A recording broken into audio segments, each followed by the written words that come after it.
Hello అండి, నేను టమాటా rice చేస్తున్నాను. ఎలా చేయాలో చూపిస్తాను. ఇవన్నీ కట్ చేసుకున్నాం. టమాటా రైస్లో కావాల్సినవన్నీ కట్ చేసుకున్నానండి. ఇప్పుడు టమాటా రైస్ ఎలా చేయాలో చూపిస్తాను.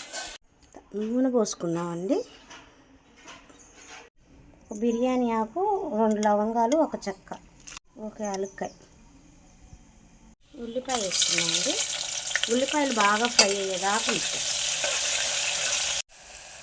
ఉల్లిపాయలు ఇలా ఎగుతున్నాయండి. అల్లం వెల్లిపాయ పేస్ట్ వేసానండి. అల్లం వెల్లిపాయ పేస్ట్ వేగింది కదా. ఇప్పుడు టమాటా మిక్సీ పట్టుకున్నాను. టమాటా కూడా వేసుకున్నాను.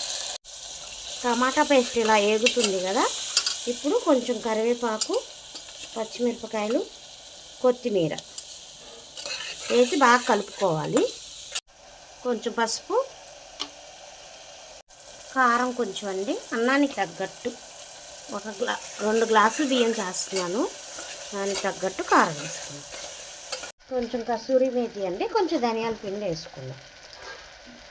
ధనియాల పిండి ఇప్పుడు ఇదంతా బాగా కలుపుకున్నాం. ఇలా ఆయిల్ తేలుతుంది కదా. ఇప్పుడు వాటర్ వేసేసుకున్నాం.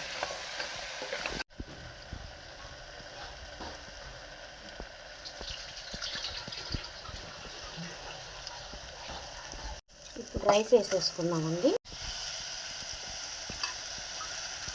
బియ్యం వేసుకున్నాక ఒకసారి కలుపుకోవాలండి. మొత్తం బాగా కలపకుండా లైట్గా కలిపితే ఇప్పుడు వాటర్ పోసుకున్నాం. వాటర్ పోసుకున్నానండి.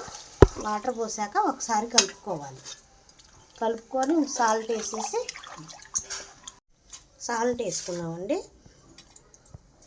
సాల్ట్ వేసుకున్నప్పుడు కలుపుకున్నాక టేస్ట్ చూడాలండి. కొంచెం ఉప్పుగానే ఉండాలి, ఎందుకంటే రైస్ అంతా ఉడకాలి కదా రైస్కి పట్టడానికి.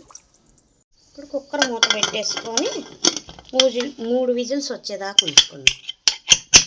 3 విజిల్స్ వచ్చినాయండి. ఇప్పుడు మూత తెరిచి చూద్దాం. చూసారా ఎంత బాగా వచ్చిందో. మా టమాటా రైస్ రెడీ అండి. నచ్చితే లైక్ చేయండి, షేర్ చేయండి, సబ్స్క్రైబ్ చేయండి, సపోర్ట్ చేయండి. టమాటా రైస్కి పెరుగు చట్నీ కాంబినేషన్ అండి. చాలా బాగుంటుంది తింటే. మీరు కూడా ట్రై చేయండి. ట్రై చేసి ఎలా ఉందో నాకు కామెంట్లో పెట్టండి.